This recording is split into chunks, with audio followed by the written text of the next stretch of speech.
What's going on, everybody, and welcome to another episode of the Knicks Recap Podcast. You could be anywhere in the world this afternoon, but you chose to be here with me, and I really do appreciate that. As I said, I'm your host, Troy, and again, Knicks Nation, I see you. Chat gang, I see you as well, too. As you guys know, we have a ton of Knicks content to cover today. I'm talking about Julius Randle. Potentially, will he sign that contract extension? I am talking about the Knicks' potential trade targets. Will New York go small next season? There's so many different things to talk about. And when I was creating this episode and thinking about special guests, because we do have a special guest to get to, I was thinking about who should help me discuss all of these updates. When I was thinking about that, I was thinking about experience. And I was thinking about time put in. And I was thinking about 27 years about covering and writing for the NBA. We're talking about my very special guest today. His name is Howard Beck. He is with The Ringer Sports. And by the way, you've probably seen him before in a lot of different outlets. We're talking about LA Daily News, the New York Times, Bleacher Report, Sports Illustrated. You can catch him every Monday as well, too, on the Real Ones podcast for The Ringer. He is the always great, legendary, as I've called him, Howard Beck. What's going on, Howard? How you doing today, man? Troy, I'm doing well, man. Hope you're doing well as well. Thank you for the very kind introduction. I hope I'm not blushing too much here. Hey, listen. If you're blushing, that only means that the intro was as legendary as I expected it to be. So that's exactly what I wanted. But again, thank you so much for being on the show. I really do appreciate it. So many people have asked, about different special guests to have on. And, people always ask me why I bring on certain people. When I bring on certain people, especially like, for instance, you or Bagley or other people like that, it's people who I grew up reading, watching, people that I've covered, inspirations to me. And you, by far, legend in the game. We're talking about 27 years. You guys can see his @ on screen, @Howard Beck. Please do yourself a favor and follow him. His last article on The Ringer, you can see it was written there, the NBA's free agency apocalypse. I want to say, apocalypse is not here. You can also catch him, again, every Monday on the Real Ones podcast. For the Ringer show. And again, one of the main things he was talking about in the article, he did mention the Mikal Bridges trade in there. If you do want to mention anything or read anything about the Knicks, he covers everything in that article as well, too, something to look at. But one thing we were talking about off air, Howard, and something I want to get to, all of your years of covering the NBA, we're going to get to the Knicks stuff, guys. I know you guys are, heavy with that. And like I said before, we're going to get there. But I want to talk about something that only really you can answer. 27 years covering the league. You've seen the ups and downs and everything. But something that doesn't really get asked about is the way the league is covered now. Because I feel like the way that journalism is even nowadays has shifted from, say 1997 to 2024, right? So just in your opinion, can you speak a little bit about how, covering the league has changed from a journalism standpoint? So it should be a point of view. Yeah. I mean, listen, I could do 3 hours on this. We don't have 3 hours. Your followers and viewers don't want to listen to me rambling for 3 hours about the state of sports journalism or its evolution over the last 27 years. However, I will give you the short version. Short version, I mean, first of all, the fact that you and I are doing this, right? Like this platform, this means of even talking about the league, reporting on the league did not exist when I started covering the Lakers in 97 for the LA Daily News, right? I was a, lifetime newspaper guy, thought I would spend my entire life in newspapers. Just, an anonymous face behind the byline, right? I was not doing, there was no video to do. There were no podcasts. There was no Twitter. There was no social media. The internet existed, but, it was not nearly as extensive. So for most of us who came up at a certain time, like you thought, all right, this is the job. For most of us, I'm a reporter, I'm a writer, beat writer covering the Lakers back then, and eventually the Knicks for the New York Times. And I could have done that my whole career and been perfectly happy with it, I think. But the landscape has changed dramatically. Our world has changed dramatically. And at one point in time, I would have thought it was a joke. Like if you had said like, oh, one day you'll be, doing like all this other stuff, you'll basically be like a broadcaster, right? And because I never saw myself as a TV person. The fact that I do video, podcasting, radio, everything else, as extensively as I've done, especially for the last 10 years, 11 years since leaving the Times, not something I ever could have imagined. So there's that part of it. Twitter has changed our jobs in so many ways. The way the NBA is reported on has changed dramatically, not all for the best, by the way.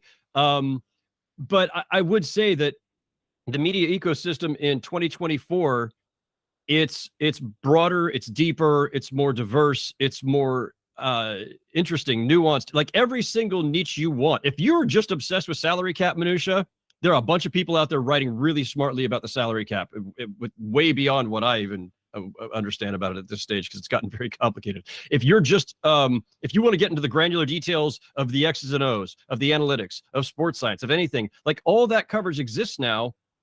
And in a purely newspaper environment, or I should say like newspaper, TV, radio, right? Just the traditional kind of like triad of media coverage back in the day, everything was more generalized because you had to appeal to the broadest audience. So there's no possibility of having somebody who specialized just in X's and O's, or just in analytics, or just in salary cap stuff. And so the positive part of it is that no matter how you consume the NBA, no matter what kind of fan you are, casual, hardcore, whatever little sub interests you may have, all of it's out there. And if it's not, you can create it yourself and be that, create that niche and carve out a part of the market. That's the good news. The bad news is, like, the media landscape is just really volatile. You've seen some movement in our ranks recently on the NBA. There's other stuff going on at various other platforms right now. Not for me to discuss, but like, there's just a lot of movement and volatility. I mean, listen, obviously, I'm at the Ringer. I'm very, very happy, thrilled to be there for the last year. It's coming up on my 1-year anniversary. Congrats, man.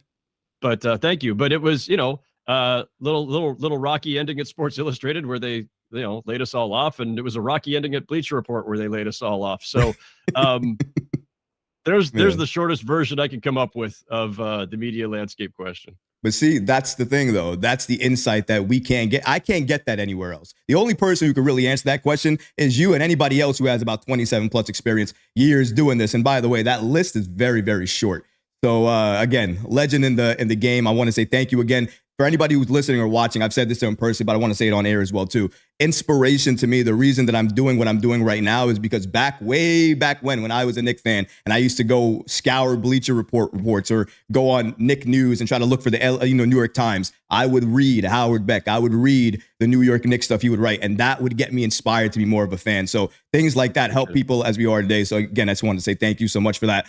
And I also want to go to our next topic because, again, everybody wants to talk about the Knicks right now. And really, because the Knicks are at contender status, I feel like they're trying to find other things to talk about. We're going to get into why things are spoken about in the first place. But really, the conversation has to start with updates on Julius Randle and that contract extension with the Knicks. Now, as you know, Howard, with Julius Randle, he was eligible for a contract extension with the Knicks starting August 1st. I believe it's 4 years, $181 million. And according to Bobby Marks, the market plays a huge role in terms of what determines a player's salary. He's a player that's had a surgery the last 2 years, with the most recent one being a serious shoulder injury that cost him the year since January. And when talking about free agency, Bobby Marks put it out there stating, who is New York competing against out there in the offseason? Is Brooklyn willing to spend $40 million on Randle? Are the Wizards or other teams going to do that? It's just not there. It's either going to be New York on an extension, a new contract, or maybe he goes a Josh Hart route where he goes into the deal before October 31st and extends off of that. Basically stating, though, Randle likely is going to extend. So the question really was if it's not really if, it's when he's going to extend, but not really sure when it's going to happen. It's a multifaceted question here. Before I get to each and every part, let me get to the first part for you. Do you think that Julius Randle will sign that extension with New York based on everything that you're hearing? I don't have a prediction for you there that I could make confidently. My gut tells me that they'll figure something out, that it's to everybody's benefit to kind of get this done and put away, because you don't want it hanging over, right? This is part of the dynamics in the NBA. Like, you could say about, we could discuss it through the lens of, like, what's a guy worth? How much do you think you should spend on him, just payroll wise? How much room do you have? All this stuff, right? What does he bring to the table? Sometimes it's just a matter of, like, just, human psychology. Like, if he wants to be rewarded, right? He's been all NBA twice. He has been a critical part of this era, the best era they've had in 20 something years. And he should be rewarded for that. And if you're Julius Randle or his agent and his family and everybody else, that's, hey, look, max me out. What's the hesitation? But the NBA is in a different place right now in terms of the economics, the new CBA, the second apron, all these complications.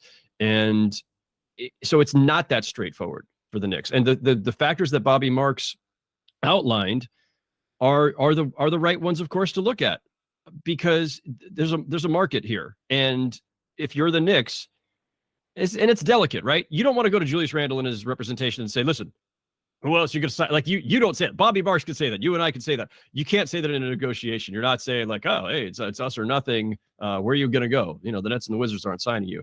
And I think that Bobby's right on all of that, of course. So it's delicate, because you don't want to go into the season with one of your best players feeling, been out of shape. You want him to feel part of this. You want him to feel invested. He probably already, like, it would just be, this is just me talking, like, but it would be shocking if he didn't feel a little bit already about, well, listen, they've just brought in another guy who's, an offensive go-to guy in some respects, Mikal Bridges, different kind of player, but still, they've brought another guy. They've got all these other players who emerged last season who have become stars of various levels. OG Anunoby just got a massive contract after they acquired him, and they had a certain run of success while Julius was hurt. So you're probably already feeling like just a little bit of insecurity.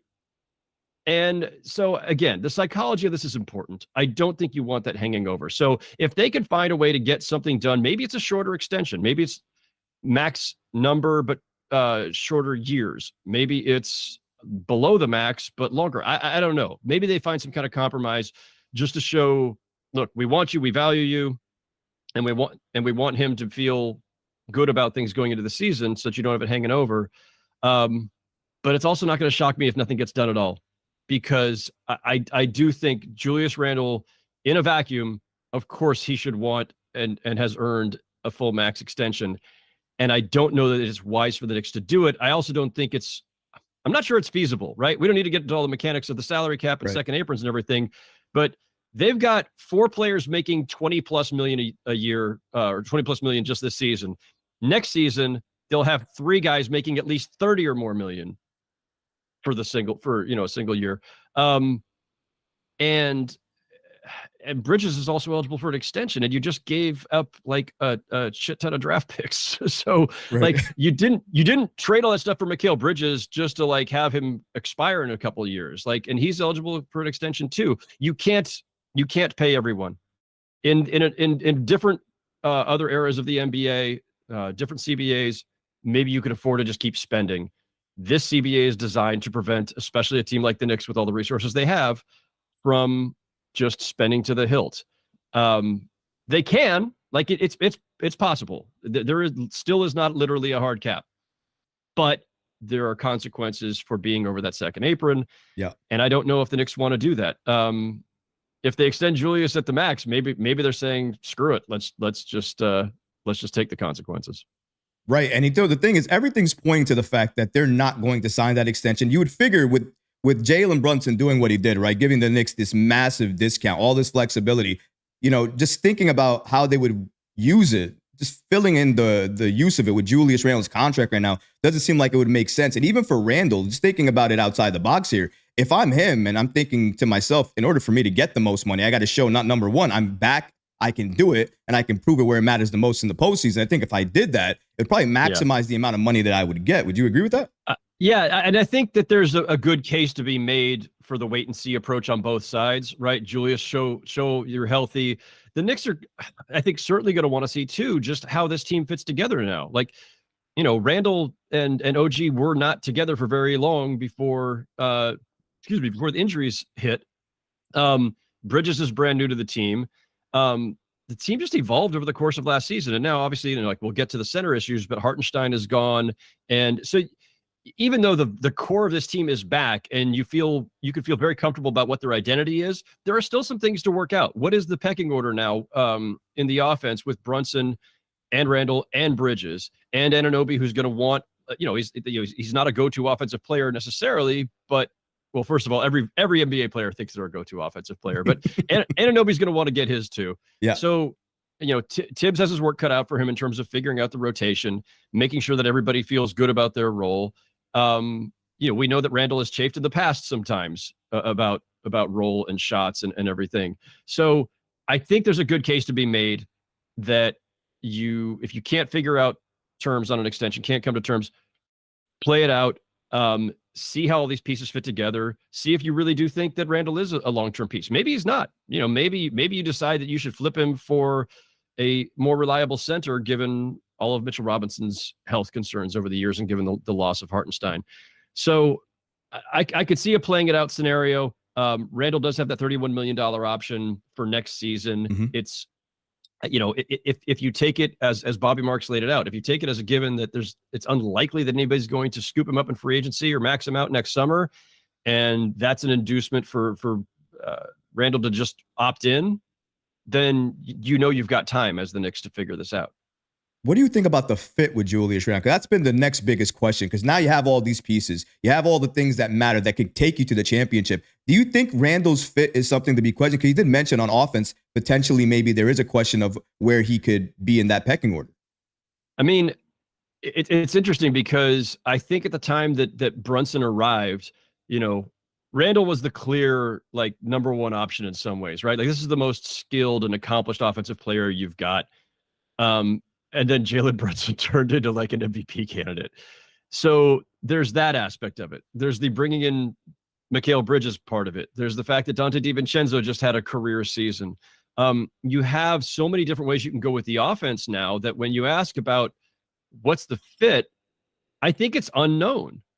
I literally, we have not seen any extensive version we haven't seen any version with Bridges in it, but if we assume that the starting five is Brunson, Bridges, Anunoby, Randle, Mitchell Robinson, that unit hasn't even played together yet. So how do the shots get divided up? How much opportunity does Randle get to cook? We know he likes to hold the ball a little bit too long sometimes. How much is Bridges? I'm curious to see how much Bridges is playing as purely with the starting unit versus I've thrown this out there, and it's a bad analogy, or not a perfect analogy, but I've wondered if Bridges could serve a little bit as like the Andre Iguodala with the Warriors role, where you're running the second unit. Like, Bridges can play that role. You don't want him to be your primary playmaker, your offensive hub full time. We saw in Brooklyn that's not really the best use of him. Right. He's better as your second, third option, but he has ball handling and shot creation skills. There are things he can do. And I wonder if part of the way you resolve the just pure distribution of field goal attempts is that maybe Bridges comes out early, returns with the second unit. Yes. I don't know. We'll see. Like I said, Tibbs is much better at this than I am, so I'm sure he'll figure it out. But I do think those are things they do have to figure out. Yeah. And, you want to make sure that DiVincenzo is still getting X number of minutes and shots, because he had a breakout season and he was fantastic. They are one of the deepest teams in the league now, which is to their credit, but of course that can pose challenges too. And so when you ask about Randle's fit, I think all of those things come into play.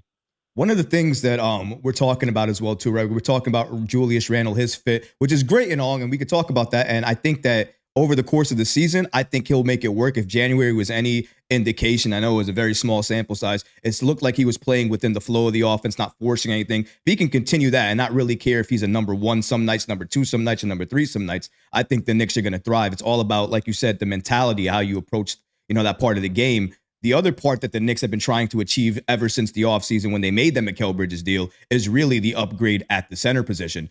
And when we're talking about centers, it's really the Knicks trade targets for next season, pretty much the deadline. We know the names going at some point in time had been Walker Kessler. We know Jonas Valanciunas had potentially been mentioned. There have been a couple other names. Jalen Duren from Detroit obviously has been mentioned. So a lot of different targets with the Knicks, because obviously the goal is to get another center, which basically tells me that the depth that they have right now at center, they don't really feel comfortable with, because why else would you look all offseason for a center, currently still be rumored to try to get a center, and then now even going into the deadline, you have Precious Achiuwa, $6 million, 1 year, no trade clause, obviously look like he's going to be traded along with somebody else for another piece. But really, just the question for you is, what are you hearing around the league with the Knicks regarding trade targets and anybody they could potentially be looking at the deadline? I mean, I think you named the most obvious ones. I don't know if DeAndre Ayton makes much sense given, salary there, but, Robert Williams III, if he's healthy, is he a possibility? You talked about Walker Kessler, but they've also got John Collins in Utah. Are one or both of those guys available? I don't think Vooch makes sense, assuming that Chicago moves on from him at some point.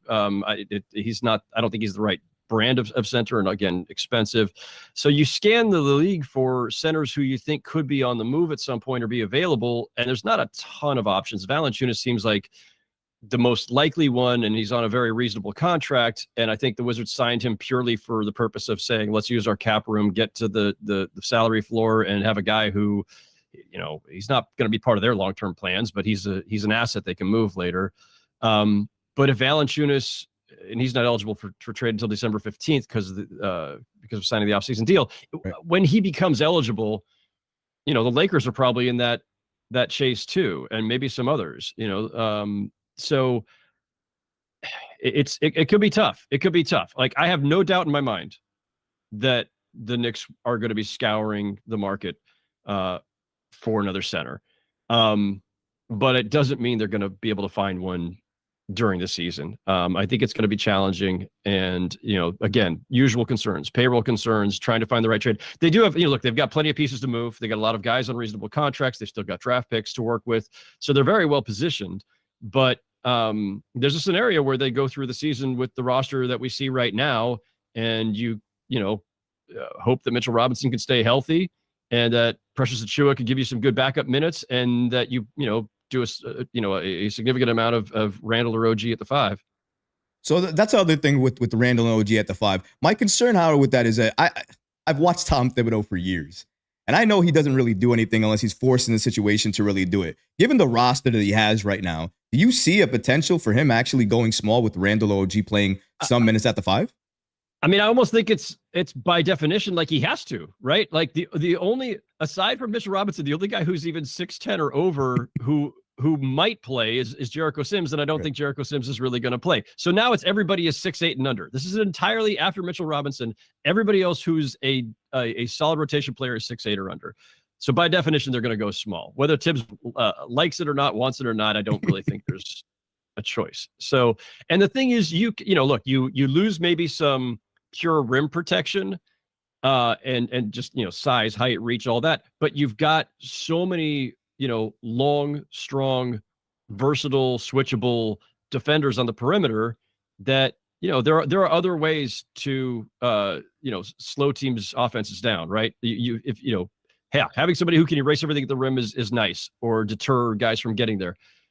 If you could just lock up the perimeter and they don't get there in the first place, that's another way to go. But I do think it's a concern. I'm not minimizing it at all. I think just having Mitchell Robinson is a concern, partially because of his health, and partially just because foul trouble, everything else that we know about Mitchell Robinson's history to date. Losing Hartenstein was a big deal. I've said this elsewhere over the course of the summer. I'm not positive, and it wasn't a direct swap, right? It's not like they decided to trade Hartenstein for Bridges. These were two completely different transactions for different reasons. But the net sum of their offseason was they lost their starting center and they gained a really versatile wing.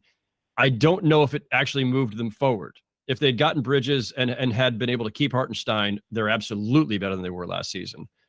Now I think that whatever improvement comes, it's mostly because they've got a full season of this whole group, which again hadn't played together a full season yet because of injuries and because of getting OG and Anunoby, last season. So, but I don't know for sure that they're substantially better, because I think they've lost a significant amount in losing Hartenstein, and it's just not easy to replace. No, it's really not. And, I think that it's a fair assessment to say that the Knicks might be a little bit worse given the fact that they don't have the starting center anymore. I would say that their roster is more complete in terms of fit with the players that they have. But to your credit, if somebody goes down like a Mitchell Robinson at center, it could really hurt their chances of going at least as far as they want to go during the season. Yeah, go ahead. And just to be clear, I'm not saying that I'm not sure that they're better means I think they're worse. It just means I think they're different, and it may be you're winning a different way, and maybe you're about the same, right? I'm not saying they're regressing, but they're going to have to win a different way without having Hartenstein and his offensive rebounding and all the second possessions he was creating. his passing abilities from that position, just his size and strength. I mean, it's they're losing a lot there, but they're gaining a lot in Bridges. So they might just be winning in a different way. So I think that's the best way to put it. And I will get to expectations for the season, but actually I have a well, we'll get to that. I do want to getting ahead of myself. I do want to ask though, because we were talking about the roster, obviously, right? We still see the Knicks having that final roster spot still available. They still have access to the MLE taxpayer mid-level exception, obviously. They don't have to use it now. They can sign somebody in camp if they want to. They could wait to use that at the buyout market in February or March if they would like to do that as well, too. What do you think the Knicks are doing with that final roster spot? What do you see them doing given the current state of their roster? Because you did mention potentially that you do maybe see this team as the roster that they go forward with for the rest of the year.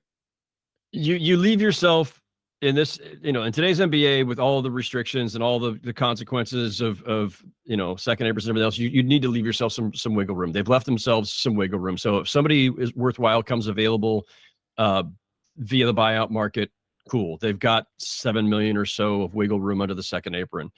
But the other reason you leave a roster spot open is so you can do a 2-for-1 trade, right? So if you're bringing in 2 and sending out 1, you can make that trade without having to waive somebody. So you've just left yourself flexibility. And it's not like there's anybody out there right now who you could sign who's going to make the rotation. The rotation is stacked as it is, as we've been talking about. So I don't know that there's any real good answer for that 15th spot and MLE pieces or whatever. Like it's just kind of a wait and see thing. They're leaving themselves the option if something comes available. I think that makes the most sense as well, too, because given where they are right now, I mean, you could use it for somebody and potentially not play that person if something else goes out, right? If Mitchell Robinson ends up playing more than you expect, and then you make the trade anyways at the deadline, you may have wasted that money in that spot. So it's a very good point. I don't know what the Knicks are going to do, but it does look like, given that they haven't really done anything on the market as of yet, they tried to work out other people, but nothing is really stuck. I don't necessarily see them using the MLE as of yet. They might do exactly what you said and kind of have a wait and see approach. My final question for you before we get to the fan questions is, and I think this is kind of what you were waiting for, the how far can a fully Knicks team go this year with the current roster that they have? Yeah, I mean, listen, at this time of year, you always defer to the defending champs unless they've lost significant players, right? So the Boston Celtics are and deserve to be the favorites, not just in the East, but in the NBA favorites to repeat. But we also know that in this era, nobody repeats anymore. Yeah. Something always happens. So let's take it as a given that the Celtics are the worthy favorites to repeat. Let's take it as a given that the top of the East has gotten a heck of a lot more competitive. There's a lot of really good teams. But one, the Knicks are absolutely a contender. Things have to break their way. Maybe they have to break against the Celtics, right? And against the Sixers and the Bucks and some others. But they're absolutely a contender. It would not be a shock to anybody in the league if the Knicks were in the Eastern Conference Finals or in the NBA Finals next spring. They've got the depth, they've got the talent, and as great as the Celtics were last season, I don't think they're a juggernaut. That's not a knock. Like they're really good and they're deep and they're talented, but Porzingis is going to miss a couple months to start the season. Horford is, I think, 73 years old. I need to look it up. I love Al Horford. Al Horford's awesome. But they have concerns there at center themselves. Yeah. And look, they've had an interesting offseason where, was Tatum disrespected because of the Olympics? Was Jaylen Brown disrespected because he didn't get on the Olympics? Like, are those things that are going to fuel them next season, or are those things that are going to somehow, be, a distraction somehow? I don't know. Something always happens in this league. But the one thing I will say is this, and this is not contradicting what I said about, I'm not sure they got better by losing Hartenstein and gaining Bridges. They're going to have to win differently, but they're going to have presumably health, willing, a full season of a different kind of team, but one with an incredible amount of talent and great depth. You take that combined with the fact that the Sixers have to figure out a new pecking order here, right? They got to incorporate Paul George. They got to see how that's all going to work out. Paul George and Joel Embiid always have some injury issues. So there's going to be some asterisks or qualifiers or concerns for the Sixers. I think the Milwaukee Bucks had a pretty good offseason, but the Bucks, age has been an issue for them ever since they won the championship. they have injury concerns. Chris Middleton gets hurt every year. Brook Lopez, is got a lot of miles on him. So yes, I think the Bucks are a contender. I think the Sixers are a contender, but there are potential concerns there. I'm not sold on the Cavs. I don't think it's time to talk about the Magic and the Pacers yet in terms of that top tier. There's 4 to 5 teams at the top of the East, and the Knicks have as good a shot as anybody, I think. And in the regular season, this is what I was leading to. I think the Knicks are going to win the regular season in the East because defending champions tend to, slide back just a little bit, right? And it's not necessarily, that it's not apathy or whatever. It's just it's tiring. You go on a long run, it's tiring. A bunch of their guys were in the Olympics. You're not usually the 73 win Warriors team was one of the most incredible outliers to this that I've ever seen in my career. Because defending champs, usually you come back the next season, there's a little bit of a championship hangover.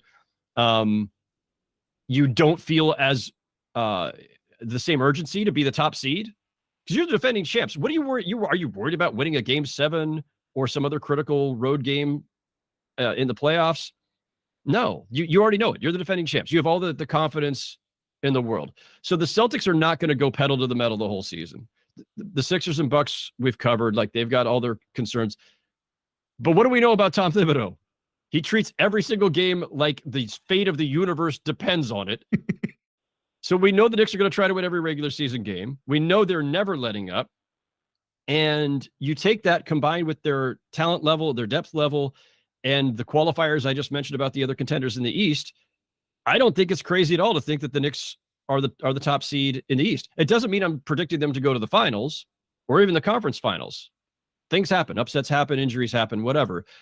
But in the regular season alone, I think there's a very clear and not at all crazy, path there to be the top seed. Everybody else has a lot else to work through. But the Knicks could certainly do it. So, you did mention, top of the East. I just have to ask a small question because Kendrick Perkins, oh my goodness, Kendrick Perkins said it yesterday on ESPN, where he basically said the Knicks would have the best record in the league in terms of the regular season. Would you agree with that take? Best record in the East, like I say, I think is absolutely on the table. It wouldn't shock me in the least. Best record in the league means they're going to have to be better than Oklahoma also, and I think the Thunder are going to be really freaking good. Yeah. But yeah, I mean, possible. I was not aware of Perk making that claim, but I don't think it's that big of a stretch. It might be a little bit of a stretch, but I'm like, he did call it a bold take, so I will give him a little bit of credit. He didn't say it. He said bold take. We're in mid-September. Everybody's had to talk about the offseason for like 2 months now. We still have a couple weeks until training camps. Like at a certain point, you just got to come up with something. So listen, I hear you. Thank you, Howard. You've been so great. I know we're a little bit above time here. We had a lot of people in the chat looking to ask you some questions. Do you have a little bit of time? Yeah. I love it. Thank you so much. Let's see what we have here. So got a lot of questions over here for you. And guys, if you have any more questions, please make sure you ask them right now. We have a few minutes where we can get to them. Let's see here. So one person says, Tony Riviera, who's a member of the channel. Thank you so much for being a member, Tony. He says, Dolan loves Randle. He's definitely not going anywhere. What do you think about the relationship between, because there has been something spoken about the loyalty that Dolan has. And you've seen, obviously the relationship with Steve Mills, the loyalty he showed him and how long he's been with the Knicks. So, I mean, there is a fact to that. What do you say about people who say Randle can never leave the Knicks because he's loved by Leon, the front office, and really James Dolan? Oh boy. I think so. Never discount whether it's Dolan or any other owner. Never discount that the desires and loyalties, whatever it may be, of an owner can have a massive influence on a team. One of the things that has enabled the Knicks to finally have this renaissance over the last 4 years, is that Dolan has largely stayed out of the way. He has pledged to do that other times, and it never really lasts. I would just say this. If Leon and his staff, and again, it doesn't matter, on a basketball operations level, there's always guys you like, guys you drafted, or guys you traded for, guys you believe in. This is the NBA. It's a business, as they always say. And sometimes you just have to trade somebody. Sometimes you just have to not extend somebody. Sometimes you just have to deal with the cards as they sit. And again, in this version of the NBA, with a second apron and all these other restrictions and all these consequences for having a massive payroll, you have to make pragmatic, cold-hearted decisions. And if that means parting ways with a guy who you loved as a staff, as at the coaching level, at the front office level, or even the owner, I would hope that if the front office concluded, and these are all hypotheticals, if the front office concluded our best way forward is to not max out Julius Randle because we want to max out Mikal Bridges and we want to make sure we're still taking care of the rest of these guys and we need to leave ourselves flexibility and we don't want to be over the second apron. If they got to that conclusion and went to ownership and said, it's time to trade Julius Randle or let him walk eventually in free agency, I would hope that at this stage, ownership is listening to the front office and their basketball expertise and their salary cap expertise, because meddling from the top has not gone well for them in the past. I think a lot of people who say that sometimes don't remember the Dolan days where it always used to be a constant interference with everything. And I think we've been so gone from that because it really stopped doing that when Phil Jackson kind of came aboard. I think he kind of stepped away from there. And even since then, he's been way, way more far away from there now, even with Leon Rose. So I definitely agree with that. I think not meddling has helped us get here.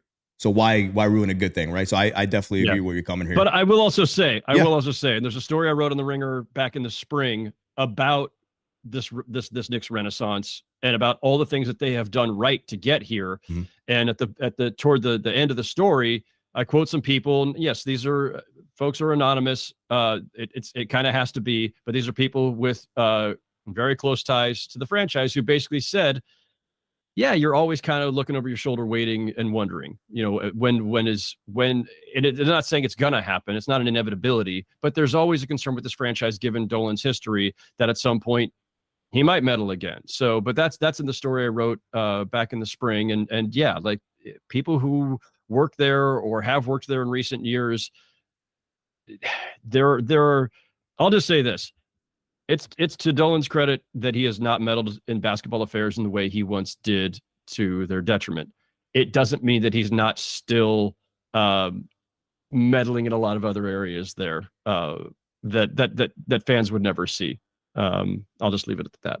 Wow, now that's an interesting one. I guarantee either myself or somebody else is going to clip that, but I appreciate because that was a great one right there. Sorry, I was not meaning to give the aggregators fodder. I never want to, but no, that was real though. I appreciate that. Another question we have, Howard, comes from Paul over here. He says, most realistic trade for a center: who goes out, who comes in? Are there any of the Randle rumored trades from ESPN good fits for the Knicks? I think the ones he was referencing are some Bobby Marks had him potentially going to Dallas in a move. There are some potential trades that have him going to the Hornets.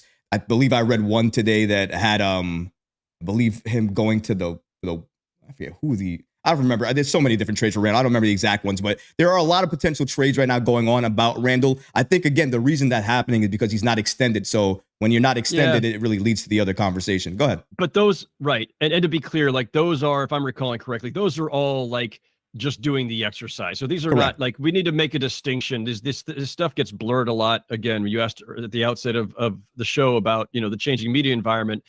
There's so much blurring now, intentionally and unintentionally, of trade rumor versus trade speculation versus, hey, let's just do a pod where we make up a bunch of fake trades and then somehow one of them becomes, trade rumor. Like, no, it's not. Like, I think Bobby and Zach Lowe on Zach's podcast recently were going through possible Randle destinations, and they were having a hard time coming up with anything that really worked. So I think the answer is that, basically. Like, I don't remember what the pieces were that Bobby might have proposed, but I don't think there's any active proposals in reality. This is all just us on the outside speculating. So I don't think it's even worth going down that road right now. I absolutely agree with you again. And I think, I don't know. I think people just get caught up with that a lot of the times. And I think it's just because it's part of the the offseason conversation sometimes. And I think with Julius Randle as well too, if you just read everything that actually is about Randle in New York and everything, you can kind of see those reports and kind of, as I do, kind of negate them. Because they don't really mean anything. You know what it's for. I know it's the offseason, so I know what everything's about at this point. Last question for you before you have to leave is the last one. I promise you. And guys, again, I can't answer all your questions. I can't keep them in for an hour. Okay, it's not my fault. But last one is: do you realistically see us trading for an impactful center before the season starts? Before the season starts, I think is unlikely. Me too. Yeah, I agree. In part because if something could have happened, it probably would have by now on that front. Agreed. And what happens after and this year, this was a really interesting offseason in that the vast majority of teams' work on personnel front, trades and free agent signings got done super fast. And by the time we even I don't think I'd even gotten on the plane to Summer League yet, and it's felt like everything was already done. Right. So we've had a lot of offseason for teams to look at what they've got, look at what they might be missing, and scour the market.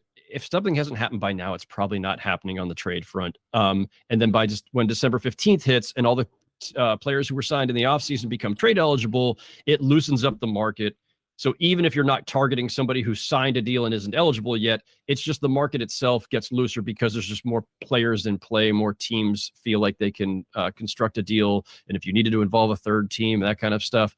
So I don't think anything's happening before opening night. I mean, I could be wrong. I've been wrong before and stuff like this, but it doesn't seem likely. If they're making a move at all, it's sometime between December 15th and the trade deadline. I absolutely agree with that as well, too. You got to think about the assets they have available to them. You can't even trade Achua till the 15th anyways, and he'd likely be one of the things that they'd want to trade in one of those moves. I can't see them really moving anything. To your point, could it happen? I mean, sure, anything could happen, but I don't see any of those moves happening until they're able to see the roster, see it play out, and then after that, identify potentially a need, as we talked about earlier. Again, guys, I can't keep him forever. This was the amazing, the great, legendary, as I call him, 27 years, guys, writing, covering for the NBA. We're talking about every single team you can think of. Again, he is the great Howard Beck. You can see his ats on screen again every Monday on the NBA show for The Ringer, Real Ones. You can join him there. You can see him as well, too, on theringer.com. He writes so many different articles. Latest one on July 9th, the NBA's free agency apocalypse is not here. Great information there about the Knicks and all of your favorite teams. Again, he doesn't only give you information about the Knicks. Not only that, it's everything else. And that's why he is worth the follow. Please give him a follow. And again, thank you so much, Howard, for being here. It was amazing talking to you today. My pleasure, Troy. Thanks for all the kind words. Really appreciate it. Thanks. Good to see you. Of course. Same to you, man. Thank you so much. And guys, again, don't go anywhere. We're going to be going back to the show again very, very soon here. I just got to get the stream back together because you know how when people leave the stream, the video kind of goes off. So you got to give me a second here to kind of put it all together. But we're going to go through a couple other topics here. So don't go anywhere. Let me just get that going. Okay. All right. Going to a couple more topics here. 1 second, guys. All right. There we go. That good? Yeah, it looks like we're good. All right. Perfect. Sorry, that took a little bit of time, but we are back, and I appreciate that. And I want to give another big, wonderful shout out to my very special guest for today, Howard Beck of The Ringer, one of the great guests that I've had on my show. Again, 27 years of NBA experience, NBA knowledge, writing about the NBA as good as he does. Like I said before, there are so many different guests that I could have on the show, and I promise you, and I've said it to you guys already, there are going to be more special guests that I have. But Howard Beck was one of the main people I wanted to get because I followed him since I was a kid, more or less, watching the Knicks, reading about the Knicks, like some of you guys, reading every day about what's happening with this team. He helped me get through a lot of those dark days, so to have him on this show was incredible. He gave us so much information about Randle, potential trade targets that the Knicks could look at. He gave us information about James Dolan and potentially his involvement with the Knicks now and in the future. What a great interview. I promise you I'll be clipping that and putting it on the main channel very, very soon, so don't go anywhere for that. And we're going to get to the main chat as well, too, to hear all your questions and concerns. We also even have a few additional topics to talk about today, also talking about trade targets, also talking about Julius Randle and things like that. So we're going to get to those particular points as well, too. But I wanted to make sure we got through the full Howard Beck interview before we're able to get to those topics. So for everybody in the chat gang right now, Knicks Nation watching, I appreciate you guys. But our next topic is going to be about Julius Randle and his role. Now, everybody, I think most of the people commenting or watching on this video, even people in the live stream now, they have asked me directly, how does Julius Randle feel about his role? What is Julius Randle's thoughts about his role? Is Randle okay with his role? Is he happy with his role? Is he upset that he might have to play second fiddle behind Jalen Brunson? What about some nights when he may have to play third fiddle? Or maybe he's not even an option some nights because everybody else has it going. Everybody else is cooking. How will Randle feel at that point in time? Well, thankfully, Ian Bagley of SNY recently dropped his mailbag and he gave us some great insight about Randle and how he feels about the current roster. He also gave us insight about Randle and how he's feeling about all the things he's seeing on social media. It was a great report and we have to break it down for you guys today. Shout out to Ian Bagley for giving us the following information. According to Bagley, one other thought, the 29-year-old will accept any role that is asked of him on this Knicks team if it leads to winning. Did everybody hear that? Did everybody in the back hear that? Did everybody who was criticizing Randle saying he can't accept the second option, he can't be the number 2 option, there's no way he can be a number 3 option? Did you hear what Ian Bagley said? Now, I'm not saying Bagley spoke to Randle directly. Maybe he did. Maybe he spoke directly to Randle's sources or people around Randle. You know what? I don't mind because now we have the information. And what does it say? Let's repeat that again. Any role that is asked of Julius Randle on this Knicks team, if it leads to winning, he is willing to accept. As SNY noted earlier in the offseason, Randle has been excited about the Knicks team and believes they can make a run. He's looking forward to being back, healthy with this group, and thinks that things can be special with Bridges. He wants to win in New York. The frustration he recently expressed on social media was genuine, but it was a reaction to the false idea that the team was not selling his jersey at Madison Square Garden. I want to put that out to you guys one more time again. Was he upset? He absolutely was. But he was upset because they were falsifying things, saying his jersey was not an MSG. And we already proved that wrong in our Patrick Beverley video that we put out yesterday, where we cleared it up and said there were jerseys for Randle in MSG. The person who was speaking about that didn't know what they were talking about. And that's how that story got out. I want to go to a super chat really quickly for my guy, Double A, because you know how we always do. He's giving us these great super chats and we always have to get to them. So give me a second to kind of prioritize that really quickly because I got to shout him out. He's always giving support to the show. 1 second here, guys. There we go. Shout out to my guy, Double A, for giving us that $4.99 super chat. If you want to be featured on the super chat as well, too, or you want to have your comment featured, all you have to do is click that little button with a heart in it. It has a little money icon sign in it. You hit that, you donate to the show, and your comment can be read like this. Double A, my guy, he says, is it smart playing a returning Randle or injury-prone OG at the 5? That's a great question. First of all, Double A, I appreciate that. In my opinion, it's not a great move to play either of them at the 5 starting out the season. Because if you do that, what you basically do is that potentially you can create an issue that's not really an issue.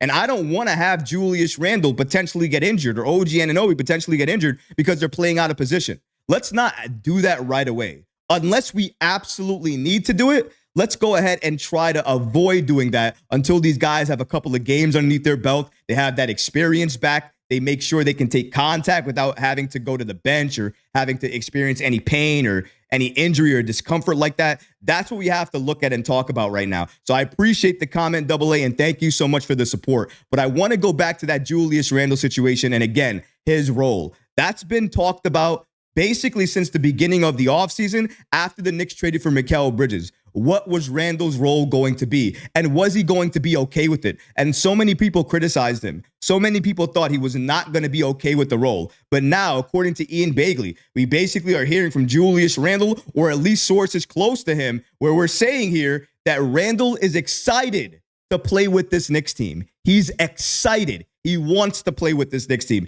He's enjoying it. He wants to win a title in New York. But the biggest thing of all, the main thing to take away from this entire thing that Randle stated here was that he will accept any role on any given night if it means winning a title. You know what that tells me? He's willing to make the ultimate sacrifice.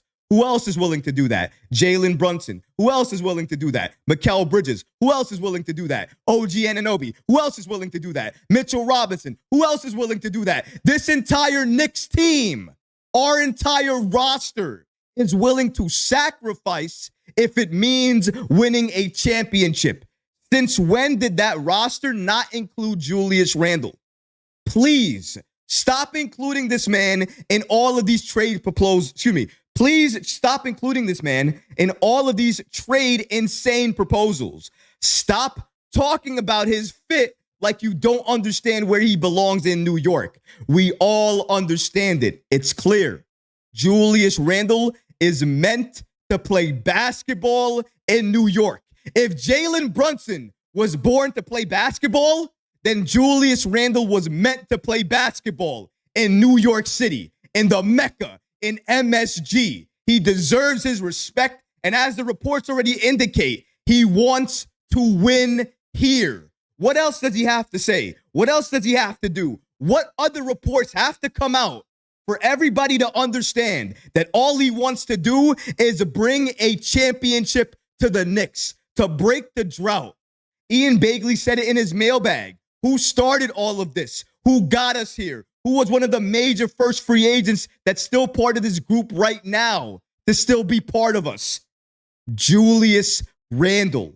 And time again, never fails, never gets that respect that he deserves, because time and time again, ESPN, Bleacher Report, put him in these trades, put him in these nonsensical deals that the Knicks will never do, but they do it because they know right now you can't talk about anything else for the Knicks. Can you? Can you make fun of the Knicks and anywhere else?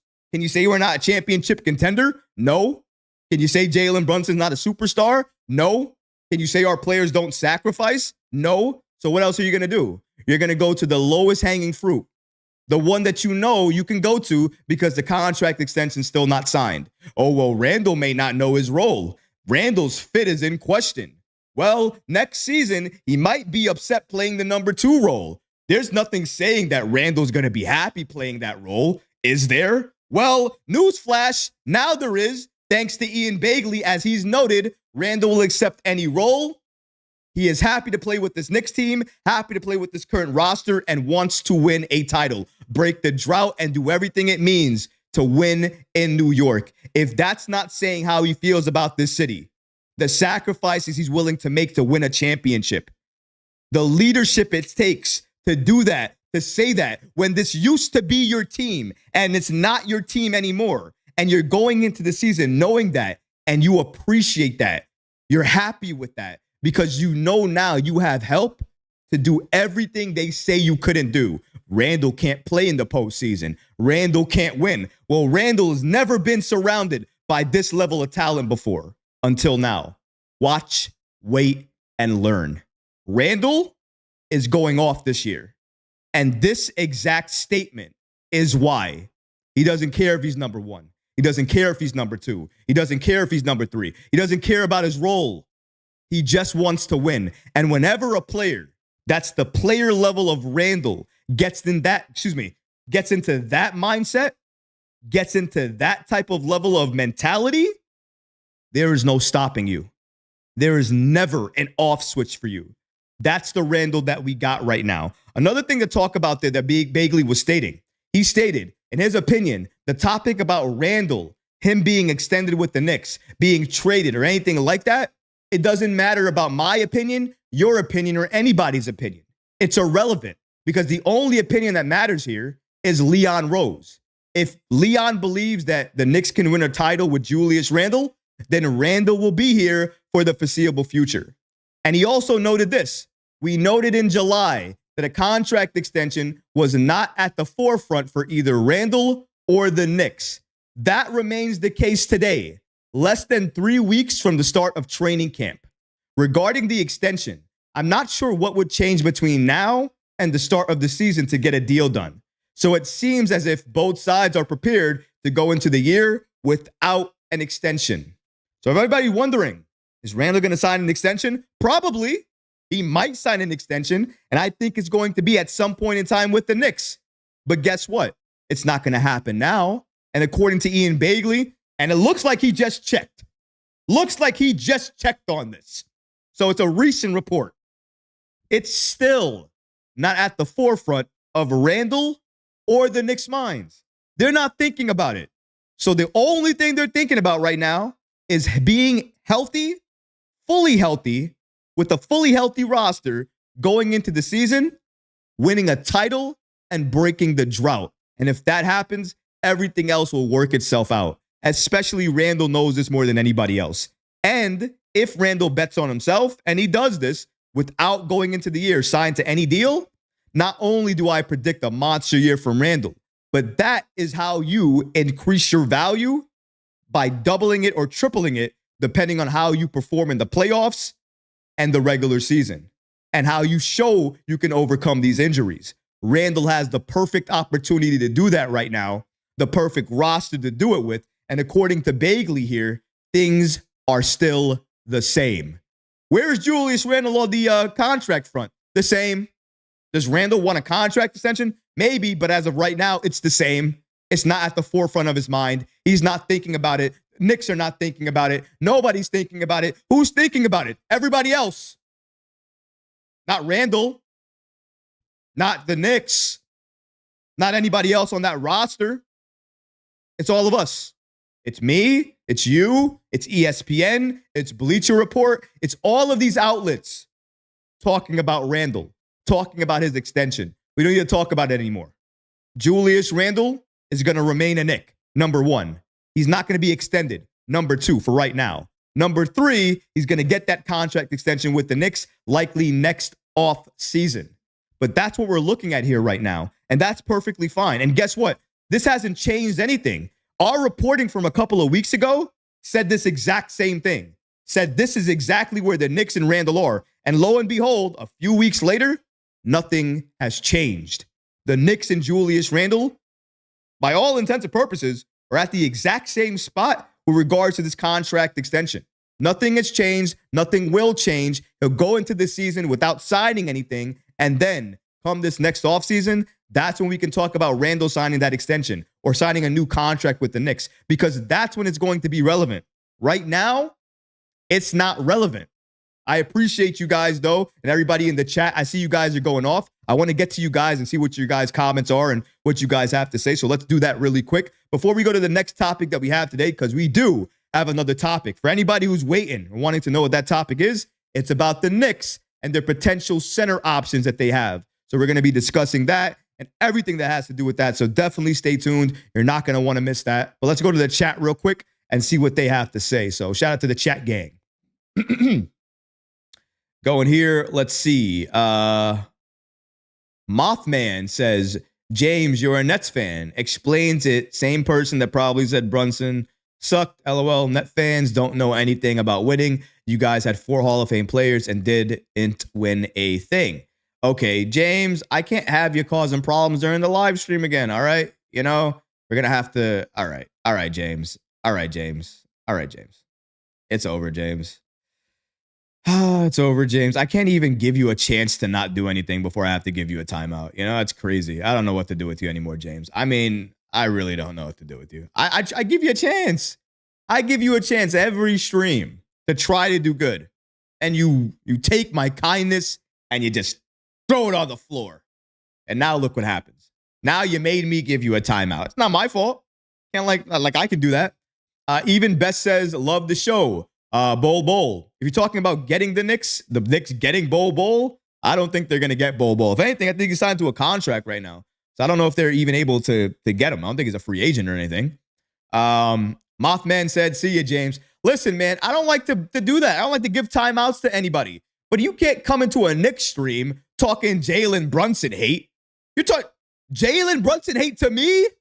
He's on the cover of the show. Do you see him there? He's on screen. I can't let you badmouth the man. James, man, I give this guy so many chances. Never mind. That's whatever. Anyways, double A. He says a pretty simple solution to playing time and roles issues. Instead of playing Randle and OG out of position, simple. Knicks have a boatload of guards, including newly signed Payne, trade one in a package. Here's the thing, though, double A. I don't think the Knicks can make the trades you want them to make. They don't have access to all the exact assets they would have until December 15th. And you got to remember, they still want to sign, they still sign Precious Achiuwa. So they're still looking to trade him. They don't want to keep him on the team, especially if they're looking to get another impactful player with size. Precious Achiuwa would not have that much value on this team. If anything, his value would be lowered. So you don't want him on this team at that point in time. I would make a trade and try to get Achiuwa out of here first for a big. And I think the only way you can do that is wait till the deadline. Now, I'm not saying the Knicks don't make a move. They still have the open roster spot. They can still convert anybody who's on a two-way contract or anybody who has a training camp deal to a standard NBA contract. So somebody else with size could make the roster. That's something else they could do. So again, they have options, but it's going to be interesting to see what they actually go into. Let's keep it going here and see what other comments that we have here. Finesseful J says Bol is happily on the Suns. Yeah, he is. I knew he was on a team. I thought it was the Suns, but I didn't really remember exactly because I don't pay attention to the Suns because they're not the Knicks. Even Best says, I know, but Bol would do well here. I think Bol will do well only because we think size and time played.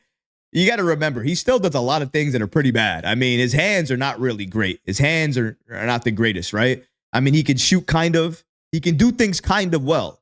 His body, for me, is still the main concern. He's not that strong, is he? So, I mean, I think he could fit a lot of teams, but I think it wouldn't be an easy fit. We'd kind of have to force it a little bit. Good comment, though. Good comment. Frank White says, I saw an article about the Knicks going after Robert Williams. Yeah, we actually did a video about Robert Williams and Knicks potentially going after him. Brian Windhorst at some point in time had mentioned that the Knicks potentially are a team monitoring Robert Williams and may go after him at the trade deadline. Now, you know, the Knicks, I believe that they are. But I don't know if the Knicks are going to target somebody like that given his injury history. I believe they have other targets on their list that they would look at before they went the Williams direction. For instance, I think they would rather go after players like Kessler, players like Jalen Duren, because, again, those guys are younger. They have a lot of upside. They can still develop. They don't have the same type of injury concerns. So that's kind of where I think the Knicks would kind of fall in that. Not to say, again, that they wouldn't go after Williams. I think any player is gettable. I just think cost is going to be the biggest thing of that.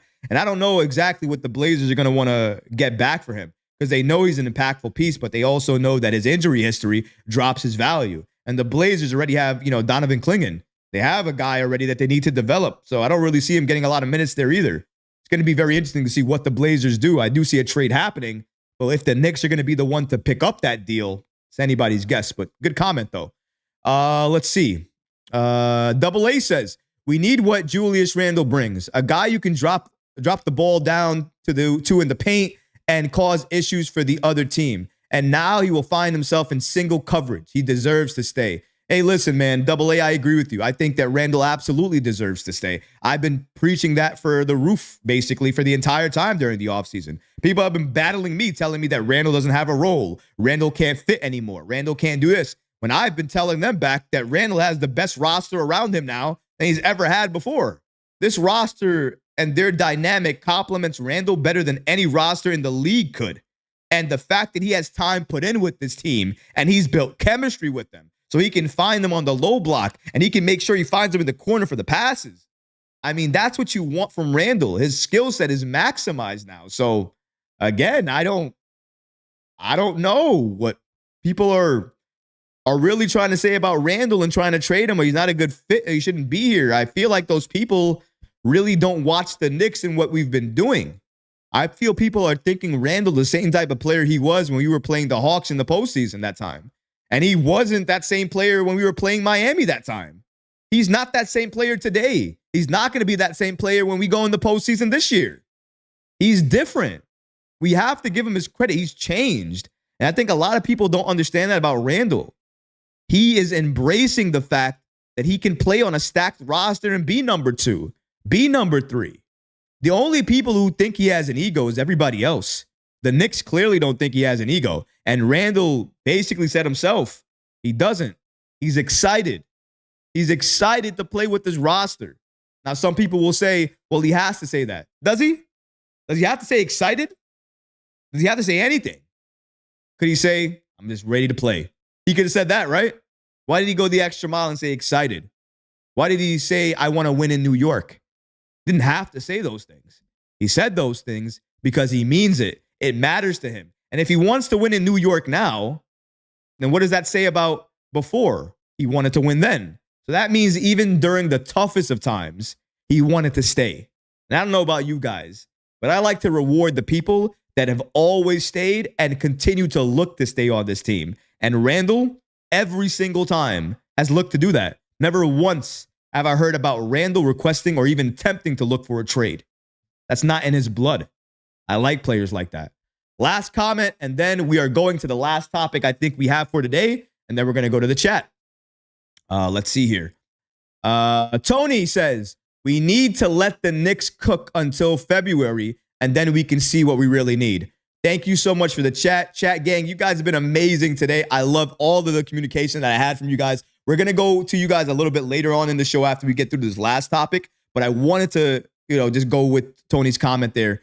I do think that the Knicks right now are having a wait and see approach. Kind of like what me and Howard Beck were talking about, right? We're talking about the Knicks kind of moving into the season with this roster and maybe only adding somebody from training camp who impresses for the final roster spot, then holding on to that MLE, and then maybe in February or March, if you identify a need, maybe that's a backup big, maybe that's a wing, maybe that's a small forward, whoever it is, maybe it's some type of player that we don't know yet, and the Knicks don't know yet. And because they can't identify that yet, maybe that's why they want to hold on to the MLE, because for them, it's important to. Because if you hold on to the MLE, potentially you can utilize it for a buyout player when they're on the buyout market. We don't know who those players are yet. Potentially, there could be some players that look like they're trade eligible now that could be bought out because they're not able to be traded. So again, the Knicks have options. But shout out to Tony, because I do think that's exactly what the Knicks are going to do. They're going to bide their time, because why else wouldn't they? It makes the most sense to do that. So I appreciate that. The next topic I want to go into today is really about Julius Randle. Not Julius Randle. The next topic I want to go into today is about the Knicks and what they're going to be doing at the deadline. Potential centers they could be targeting. That's one thing, but also Jericho Sims and how the team feels about him. Because listen, guys, there have been a lot of things going on with the Knicks right now. People have been talking about the Knicks potentially having depth, because if Robinson goes down, you still have Jericho Sims there. You still have Preston Achiuwa there. But my pushback to that have always been that if the Knicks felt comfortable and confident with Jericho and Achiuwa at the depth that they had at the 5 spot, then why all offseason long were they looking for a backup big? Why are they still rumored to be looking to trade for a big, either a backup big or a starting big, come the trade deadline? That's because they are legitimately looking for targets and trying to get somebody else on this team. They are not confident or comfortable with who they have on the roster right now. And you don't have to believe me. Ian Bagley recently spoke about this on his mailbag, and he talked about Jericho Sims and how the team feels about him. And he said the following about him: as far as Sims goes, I don't have much insight into how the front office and Tom Thibodeau views Jericho Sims. But as noted above, the Knicks have been gauging their options at center. So that could give you a little insight into where they are on Sims. Unless I'm reading too much into it, the Knicks' actions suggest that they're not fully confident with Sims as a second or even third center at this point in time. Maybe Sims changes their mind with a strong training camp / preseason. But other than that, he's not looked at right now as somebody that confidently the Knicks feel like can take up that backup center responsibility. So everybody that's been telling me about Jericho Sims, we have to believe in him. He's going to have a spot. He's going to have a role. Maybe that's true. But the only way that happens is if during training camp, he goes off and shows the Knicks what he can really do, then and only then will he carve out some playing time for himself. Other than that, there is no way, no chance on this planet that Jericho Sims is going to see any time on this Knicks team as a backup center, especially when we're fully healthy. If we're not fully healthy and we only have Preston Achiuwa and Jericho Sims, maybe at that point in time, you'll see some Jericho Sims minutes. But this Knicks team, fully healthy, is not going to Jericho Sims first. Now you know, Preston Achiuwa is right now the backup to Mitchell Robinson. According to Bagley, the Knicks do not feel confident, don't even see Jericho Sims as a second or even third option as a backup center. With the current depth that we have right now, that's scary. And it tells me the writing's on the wall with Jericho Sims. His time in New York is not for long. He's going to stay here now because obviously we have a need for him. And if anything goes wrong, it's better to have somebody there than nobody there. That's why you keep him on the roster. But eventually, if a trade requires it or something requires it, Jericho Sims is out of here because clearly the Knicks do not have any confidence in him to even play a backup center position. And if that's the case, there is no chance he'll ever be a starting caliber center for this team. Somebody that can really realistically carve out significant minutes on this team. And this is just based on the reporting that we've been covering for the last few weeks and even today. So anybody telling me about Jericho Sims, he's going to get a lot of minutes, we're sleeping on him, I'm somehow disrespecting him when I'm talking about the fact that he's recovering from all these injuries. He hasn't shown anything to us for the 3 years he's been with us. And even when he has been on the court, sometimes his IQ there has been subpar. I say these things because they're true. I say these things for reasons why he doesn't get that playing time. And now we understand that the Knicks potentially view him the same way. Again, it's not hate. It's observing something and making a statement. You don't think I want Jericho Sims to do well? You don't think I want Jericho Sims to thrive? I do. But I want him to be able to thrive. I want him to be able to do well the way the Knicks need him to. Not any other way. And simply, he just hasn't done that. And that's why the Knicks are looking at other centers, potential names to look at the deadline. We already know they have been connected to Walker Kessler. Brian Windhorst of ESPN has linked the Knicks to Robert Williams III. We had some executives a couple of weeks ago connect Jonas Valanciunas to the Knicks. So there's been a number of centers connected to the Knicks at the trade deadline. But according to Ian Bagley, he gives us the following updates about the Knicks and potentially what their plans are for that backup center position, if they're going to make a trade or not. Let's see what Bagley has to say about it. Excuse me, that's the wrong slide there. Apologies about that. There we go there. According to Ian Bagley, he says the following. I'm a little surprised that the Knicks haven't signed a veteran backup center at this point. They have opened the championship window with Bridges in that trade. It would surprise me if they waited until the trade deadline to address the center position. Mitchell Robinson is coming off of an ankle surgery. If he's ready for training camp, he'll still need some time to regain his conditioning and timing. It's prudent to factor in Robinson's injury history. Precious Achiuwa is very capable as a backup center / power forward. Jericho Sims has shown promise, but is unproven in that role. Given that, it would surprise me if the Knicks were confident about the current state of the center position. As noted last week, there was some internal interest in signing Bruno Fernando and Omer Yurtseven earlier in the offseason, but both players have signed elsewhere. You have to think the Knicks are at least considering veteran bigs like JaVale McGee and Bismack Biyombo. Maybe they sign a veteran before the start of training camp. I'd keep an eye on Nick Richards in Charlotte as a possible trade candidate as well, too. Same goes for Walker Kessler in Utah. Like Brian Windhorst noted, Robert Williams is a name to monitor. Maybe Jonas Valanciunas? As far as backup centers and the trade deadline go, I know the Knicks talked to Atlanta this offseason about a deal involving Clint Capella. So maybe Capella is another name to watch for the Knicks come this trade deadline. That was a lot of names to review. He threw out Capella. He threw out Nick Richards. He threw out Robert Williams. He threw out JaVale McGee, Bismack Biyombo. I mean, there were a ton. So let's break this down really quickly so that way we can give a little bit more insight to each and every single one of these names, starting with the one that nearly dropped my jaw to the floor. And that was for JaVale McGee, somebody that I oftentimes used to phrase and say McGee in it every time he made a mistake. And by the way, I said it so much during one game, I lost my voice. Just saying. But let's go ahead and say there, JaVale McGee, according to Ian Bagley, is somebody that you have to think the Knicks are at least considering in terms of veteran bigs. Now, he's mentioned here JaVale McGee and Bismack Biyombo. Now, I've mentioned Bismack Biyombo for a number of weeks now. Before we get to him, though, JaVale McGee. No way. No way. I hope that the Knicks are not considering JaVale McGee. You can call him a champion. You can call him somebody that is absolutely somebody you can count on when he's on the bench, somebody that has veteran experience, a veteran presence, all of that. Don't need it.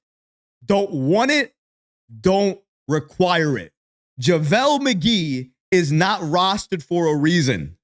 Let's keep it that way. Or if we're not going to keep it that way, let's not be the Knicks as the team that brings him back to the NBA. Let's not do that. Let another team do that. But please, let it not be JaVale McGee. Going to Bismack Biyombo. Now, I've mentioned this for weeks now. Going back maybe since July, definitely since the beginning of August. The Knicks have access to the MLE. It's about $5 million. Bismack Biyombo for a 1 year might cost you $5 million. Maybe even less than that because maybe his value is even more down. So whatever, you get him at a discount. Either way, you can utilize the MLE, get him on this team. He fits Tom Thibodeau's style. He's a veteran center, defensive-minded. Yes, I know he's about 6'8", 6'9", same size as Precious Achiuwa, but get this. He is a center. He plays center. That's his natural position. Precious Achiuwa's natural position is not center. It's more power forward. So if you get somebody like that on your roster, it allows your team to play players at their natural position. So that way you don't have to risk injury. For me, that's the best type of option to go with right now. And it doesn't cost you anything, doesn't break the bank. And if you play him enough, he can be used as a trade piece come the trade deadline. Achiuwa, Bismack, something else, maybe some of these protected picks for one of these free agents that we just talked, not free agents, for one of these players that we just talked about that might be available at the trade deadline. A player that I'm thinking about is Jonas Valanciunas, because if you include Achiuwa, Bismack, and maybe that protected Washington pick, does Jonas Valanciunas come to the Knicks? Because I think that could work. And according to Ian Bagley here, he listed Jonas Valanciunas potentially as a name for the Knicks to watch. And again, he also named Walker Kessler. We've done a number of videos on Walker Kessler, why the Knicks ideally want to have him on the team, why it can't happen. Thank you, Danny Ainge. And why likely, unless Danny Ainge lowers that price, Kessler to the Knicks will never happen. Nick Richards has always been an interesting choice here, guys, because the thing with Nick Richards is I think that's a feasible choice. But the Hornets roster, they're very limited in the centers that they have. If they lose one center, it could mean disaster for their entire season. Now, maybe they're going to have disaster either way. And if that happens, maybe come the trade deadline, if they know that, they'll bite the bullet and they'll trade a Nick Richards to another contending team. Hopefully that team is being the Knicks, because I do think he has a role on this team. Playing a backup minutes on the Knicks squad that's contending for a chip, I think that's a perfect role for him. He'll give us great minutes. He'll allow our other players to rest. That's the key there. And if you have a healthy Mitchell Robinson, making sure he rests, making sure he's not playing more than 25 minutes a night, that's important. You get a player that's young like Nick Richards, somebody who doesn't have a long injury history, somebody who can stay in the game for long periods of time. Yeah, I want somebody like that. And of all the choices that we read out so far, in terms of a trade, I like Jonas, but I also like Nick Richards. I think it makes sense only if the cost makes sense and if Charlotte really wants to deal him. But that's the whole thing. That's really what's stopping me from thinking that this is realistic. I don't think Charlotte would ever realistically trade him because it would hurt them more than it would help them, unless they're already hurting. That's the only situation where I think that they would do it anyways. But again, very good from Ian Bagley here.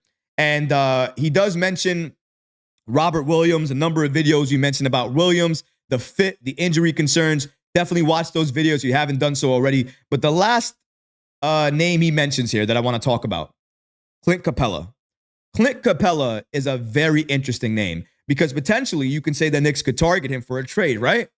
Is there also a potential that he could be bought out and potentially be on the buyout market come February and March? Because I also think that's a possibility. Now, I don't know who he would sign with at that point in time, what the contract would look like at that point in time, but you got to figure people on the buyout market want to sign with teams that are contenders. And if it means taking a little bit less so you can join a contender and potentially win a championship, You might do that. Now, I don't know where Capella's head is. I don't know where his head is. I don't know where his mind is. I don't know where the contract situation is. I don't know what's going to happen with him and the Hawks. All I know is last time I checked, they didn't look like they were going to renew on any contract. It looked like he was going to walk into free agency at some point in time. And it does look like the Hawks want to get something back for him, something more than anything. But if they can't get exactly what they want back, and maybe nothing makes sense, maybe they buy him out. And if that happens, I see the Knicks going after him as a buyout candidate, signing him to a roster spot, getting him on this team. And there you go right there. That's your backup center and potentially your starting center if anything happens or anybody goes down. I can see that happening. But if the Hawks want to make a trade happen with the Knicks come the deadline and they lower their cost, it makes sense for the Knicks. It's not hurting anybody. We keep our core pieces. Maybe the Knicks go ahead and do that type of deal, although I don't really see why they would, but maybe they do that if it makes sense and they're getting something else in the package as well too. They do that deal. They get Capella on this team. But again, it still solves something for them, right? They now have a backup center that can play starter minutes in the event that Mitchell Robinson goes down. That's why Capella is a very compelling name on this list. Maybe more than anybody else, because definitely the contract is something you don't want to accept. You don't want to absorb. That's why looking at him as a buyout candidate makes even more sense. I don't really see the Knicks trading for him. They didn't want to trade for him before. I don't think they're really going to want to trade for him now. Maybe cost has something to do with it. But I think the interest for Capella might come if he joins the buyout market. And I think the Knicks would swarm to get him.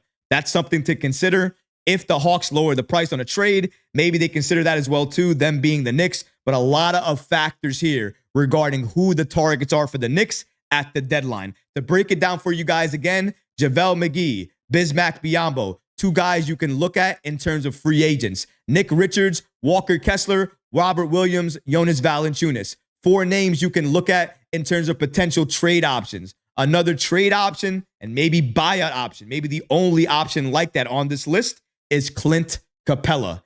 And for me, Walker Kessler is ideal, not going to happen. Clint Capella, if he's bought out, definitely happening. Jonas Valanciunas, final straw. They can't get anything else done. No other type of deals. And the Valanciunas deal is still available on the table. The Lakers didn't go after him.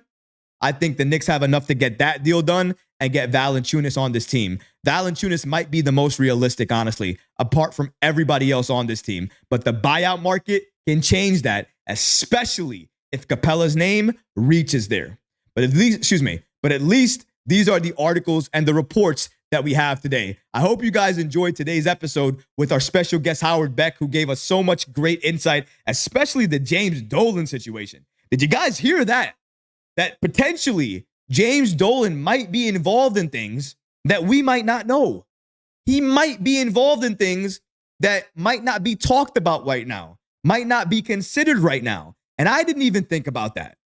So that's something that was a great report from Howard Beck. You got to make sure you watch the first part of this interview. I'm going to make sure I clip it for you guys so that way you get the full grasp of the interview when it drops live on YouTube. We're going to make sure that drops, I think, at some point during the week. But don't worry, I'm going to have specialized clips, as I always do, go out probably during this weekend more than any time else, because I want to start moving forward during the week with any reports that come out that are a little bit more urgent that come out that day. I want to be a little bit more responsive when it comes out to that. So you might see that a little bit more often, but those clips, you can find them most likely on the weekend. And I'm definitely going to have that Howard Beck one queued up. So definitely take a look at that. We talked about Randle, his contract extension, but most importantly, his role and the fact that Randle, he's happy to play any role that matters on the Knicks as long as it means that he can win a championship. So you got to love hearing that about Randle. We covered the Knicks trade targets and things like that. We basically covered everything. If you have a question, though, if you have any questions about, the Knicks, potentially what they're going to do during the trade deadline, potentially different targets they're going to go after, how the lineups are going to look like, anything like that, ask your question now, because this is the portion of the show where we talk to the live audience, everybody in the chat. So let's go ahead and do that. We have about 20 or so minutes, so I want to go for around 20 more minutes. And then when we're done with that, we'll call it quits for today's live stream. If you guys want to see more special guests join the live stream, make sure you leave a comment below. Who else do you want to see? Who else you think I have connections to? Maybe you want to see another journalist here. Maybe somebody that I reviewed today.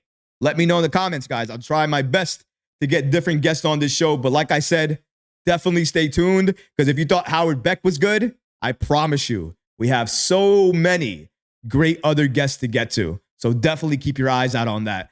Let's keep it going here. I want to see what everybody has to say here in the chat. Tony Riviera says, Durant, I think he's saying, Jalen Durant is the only thing I say is an 80% chance. I think that's what you mean, Tony. Paul says, I don't want Williams, injury prone. Richards doesn't move the needle. Or Clint, unless buyout. McGee, too old. I love Bismack, would give him the MLE. Want Jonas or Kessler? Absolutely, Paul. I think Kessler, like I said, Kessler is the ideal target for the Knicks. And I think the Knicks would definitely go after him. They tried to. It's Ainge. Ainge does not want to drop this price. That's the problem. And until Ainge gets out of his feelings with the Walker Kessler situation, we're never going to be able to make the deal that we want to make, that we really should have made. And that really has to do more with the fact that Danny Ainge does not really want to do business the right way. He wants to fleece everybody. So Walker Kessler, again, ideal. Nick Richards, I think, could work, especially as off the bench. I think he has a good impact. So I wouldn't mind Richards off the bench. Jonas Valanciunas makes the most sense realistically in terms of the trade package. So yeah, definitely understand you there. I appreciate the comment, Paul. Tony says, let's try to get Spike Lee. If I can get Spike Lee, Tony, that would be incredible. I would probably fan out more than it would be an interview. It probably wouldn't even be an interview. It'd probably be me like this the entire thing. Thank you so much. I'm a huge fan. Love all your movies. Thank you so much for making sure the Knicks have always been relevant in terms of fandom. I would go off. It'd be like that. I'm a huge fan of Spike. Love him. Love him.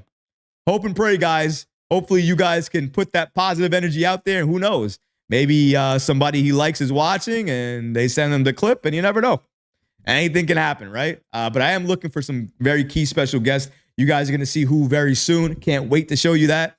And again, the way that we do this all the time is if you have a question, we always prioritize the member questions, and then we go to everybody else. So definitely, if you're not a member of the channel already, you have time to do so. We have a giveaway coming up as well, too, very soon. I'm thinking about doing a jersey giveaway.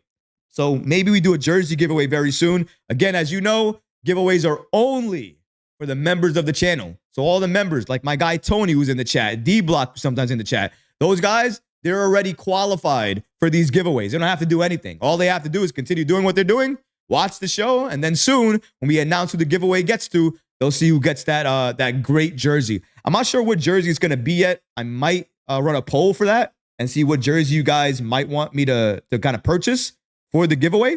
So we'll kind of do that. But if you guys want to join the channel right now as a member so you can get those great giveaway chances, the only way to do that is hit the join button right now. You'll see it on screen. Hit join, become a member today, and that's where you get your chance to win all of these great prizes. And for anybody who doesn't know, in January, we are going to be giving away some New York Knicks tickets at MSG. That's right. You're going to be able to go to MSG. I don't know how many times we're going to do that. Definitely going to do 2 tickets at the very, very least. So we're going to do at least one giveaway in January where it involves 2 Knicks tickets to one of these games going on, because the Knicks play their most home games in January. So it's definitely something to note. I don't know which one yet. We're going to have to choose that out, but it'll be 2 tickets, and it'll be directly for you and somebody that you want to take. Obviously, you have to be in the New York area, but only members are going to be included in that. So definitely want to make sure you're a member now. Let's keep it going here. Tony Riviera says, Troy, I can donate my Brunson bobblehead for a giveaway. I appreciate that, man, but I don't want to take anything from the members. I don't want to take anything from the members or the fans getting their stuff. I'd rather give away things that we can give away here. I can definitely do a bobblehead, though. I might do a bobblehead as in terms of like a giveaway prize. So maybe that's something that we give away at some point, and things like that. And maybe you win it. But I wouldn't want to take your stuff, man. I appreciate that, though. That's really nice of you, Tony. Let's see here. A family says, hey, Troy, what's the news on Randle? My bad. I just got here. Shout out to Troy. He the best. Hey, man, I appreciate you, YMN. I appreciate you, family. I'm just going to call you family from now on. But I appreciate that. The latest on Julius Randle in terms of the contract extension, again, everything looks like he's not going to sign one. According to Ian Bailey, Howard Beck, everything's on pace for now, that he's not going to sign that extension. It's too close in terms of training camp right now, the season being started. It doesn't make sense. So likely not going to sign the extension. But here's the thing. If you didn't catch the stream, here's the biggest part of what we learned today. One other thought, according to Ian Bailey here, is that Julius Randle will accept any role that's asked of him on this Knicks team if it leads to winning. That's the major report, or at least one of the major reports we had out today, that Randle doesn't care about his role. All he cares about is winning. And as long as the Knicks are winning and he's part of that, he doesn't care if he's number 1 option, number 2 option, 3 option, 4th option, an option. Doesn't matter to him. He just wants to win. He understands sacrifice. He understands that that's what the Knicks need to do, ought to do, have to do. What else can you say about somebody like this? One of the best Knicks that we have on this roster. And why do I say that? Because while everybody else is talking about the contract, the money, the fit, and everything else like that, he's happy. He's excited. He wants to join this Knicks team so bad. He wants to showcase what he can do. He wants to help bring a title to New York. I don't really know what else to say. What else do you say to that? Julius Randle is a monster. And every single time you count him out, he just gives you another reason why you shouldn't. He's that good, ladies and gentlemen. He is that good of a player. He cares about this Knicks team that much, and he gives us everything, even when you think he shouldn't. Look at what we have here. It's amazing to see, isn't it? That's in my opinion, though. But appreciate you guys. Let's see, a couple more comments here. Jimmy says, Troy, always great content. You are the #1 fan. Let's go Knicks. Hey, I appreciate that. Thank you so much, Jimmy. I try to be, man. I try to always keep it fair. I try to talk about everything. I talk about, Randle and the trades, even though I don't want to talk about Randle and the trades. Mind you, by the way, I hate talking about Randle being traded more than anybody else. But the reason I talk about it is because I need to address it. As a content creator, you need to address these things, especially during the offseason. There's not much else to talk about. So when the crazy things come out, you talk about them even more because they're more in your face. It's not like during the regular season when I can turn it off and I can talk about how the Knicks are going to utilize this player or what the Knicks are planning to do or other players that they're targeting or changing the lineup or injuries or things like that or other teams that they're going to go against or the fact that the Knicks are one of the hottest teams in the league. I can't talk about any of those things right now because they don't exist right now. Maybe they will at some point in time, but not right now. So I have to address all of the other noise.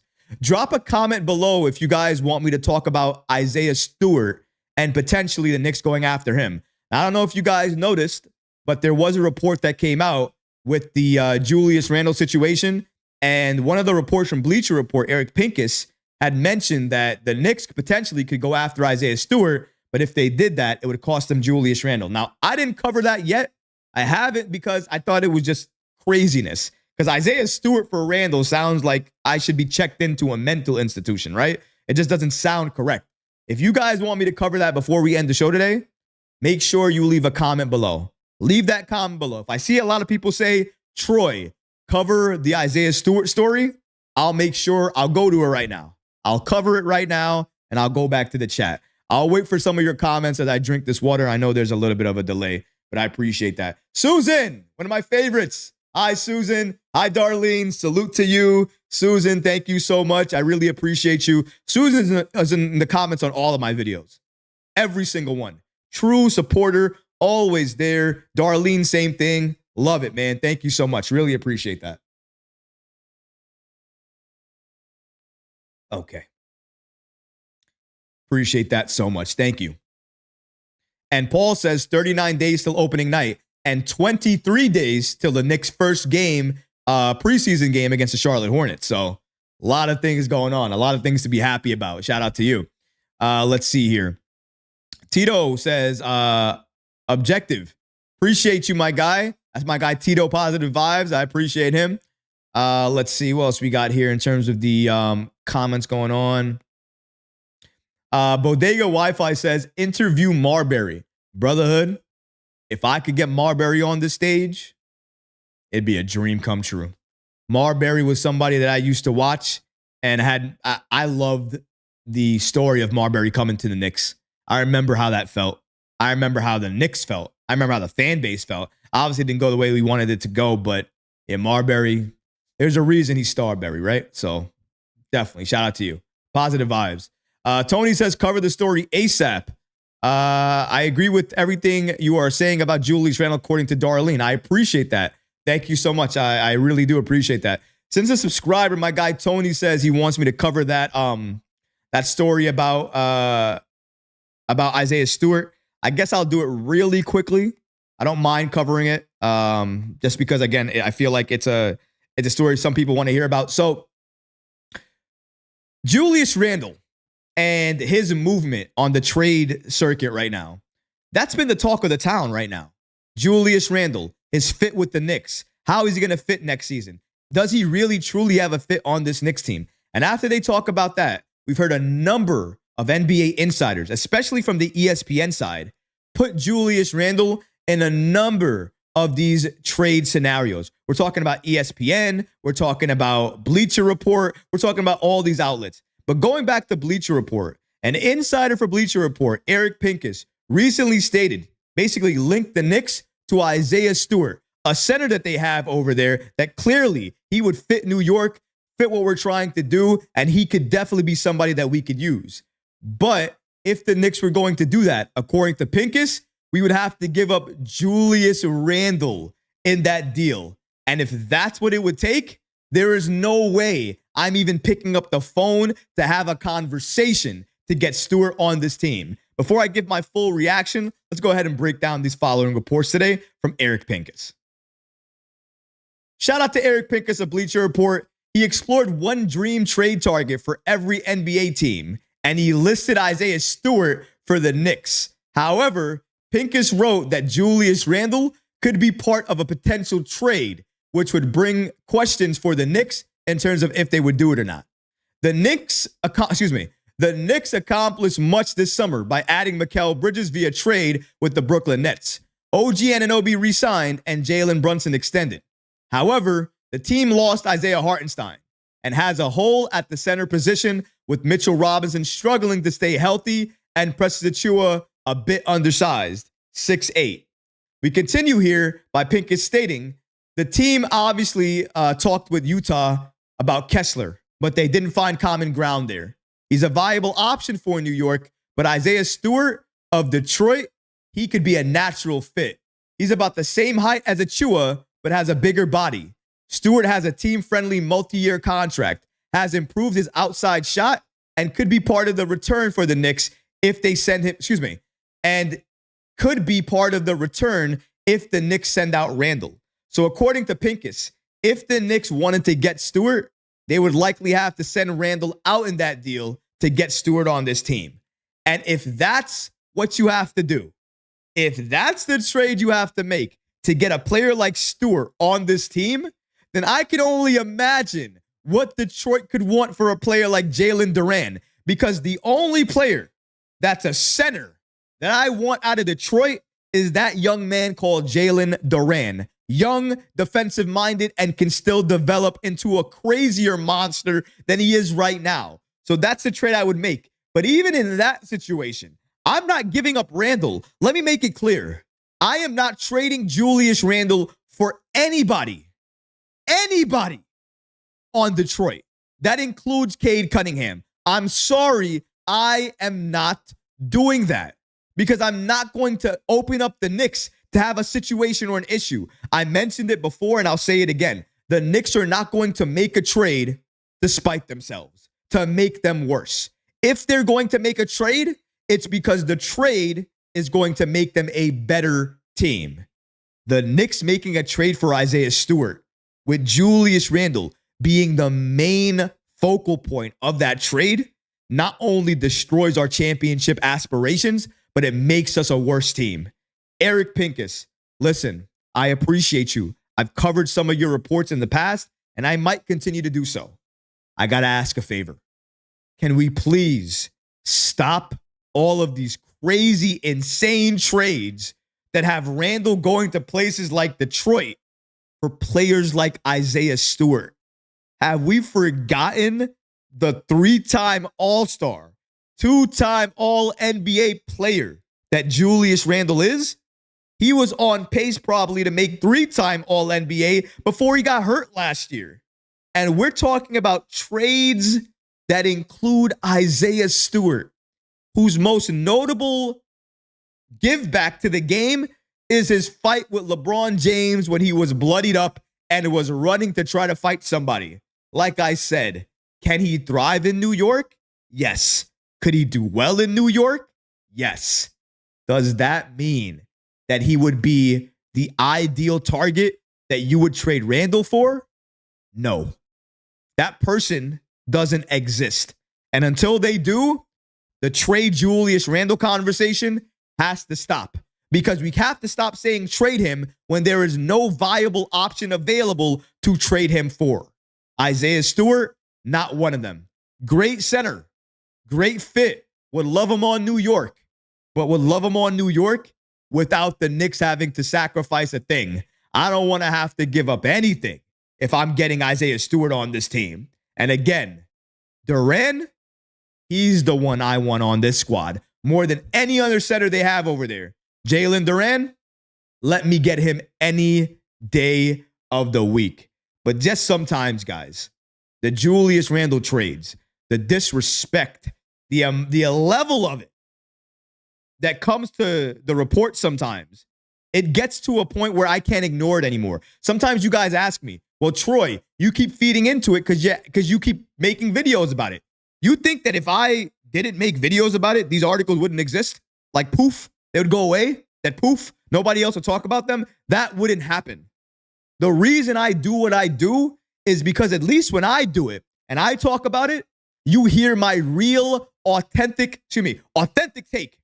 You hear my real, authentic take. What's real, what's true. Nobody's paying me to say a thing about this team, this organization, or anything. And that's why I say it. I have to clarify situations. You think I want information out there that says Julius Randle and a trade for him actually exist, that it's true? If I see a report like that, as a fan, I'm going to create content on it that goes against it. What's the report? The Knicks potentially have Randle linked to a trade. What's the reality? They're never going to do it. Let's please keep that in mind. A lot of the times, I feel like sometimes people don't understand why I make these videos. We feel like if I create them, that's the reason that these articles and reports exist. That's not true. They would exist because they would always exist. I do what I do to make sure we get the Knick fan response to it. Randle and trade reports, you're out of your mind because they wouldn't do that right now because it wouldn't make sense right now. Why do I get the guests on my show to ask them these questions? So you guys can hear from them, sources that they have. They have their ears to the ground and they're telling you the exact same things that I'm telling you. Randle trades are insane because nobody else is talking about them besides everybody else. There you have it. Appreciate you guys. Let's go back to the chat. Thank you guys for letting me go off a little bit. I had to do that. It was in the back of my mind. I couldn't let it go. Thank you, Tony, for asking me to do that. I appreciate you. Tony says, trading an all-star for a bench player, we are not on drugs, I promise. Some people are. Some people are, Tony, because these are the responses that I'm getting. Telling me things like, well, Julius Randle can definitely get traded. For who? Who? There's nobody listed. I don't understand. I don't